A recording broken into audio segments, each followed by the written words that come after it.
Welcome to memoQ in 90 seconds. Today, working on multiple files simultaneously with views in memoQ editor.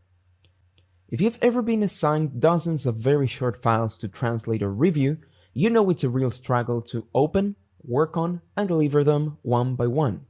However, thanks to our views feature, you can glue all of these together and work on them as if they were one single file. To do this, simply select the files you want to join by clicking on this checkbox, or click on the checkbox next to the project name to select every file. Then click on Create View, give the view a name, and finally click on Create. You'll now find your new view under My Views. Here, you can also see how many and which documents are included in your view. In this case, it's 20 documents. Now, I can simply click on my view to open and translate it as if it was one single file.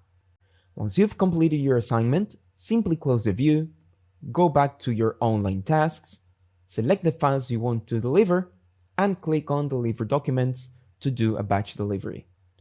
And that's it. You can now say goodbye to those time-consuming projects full of short files that take longer to open than translate. Thanks for watching!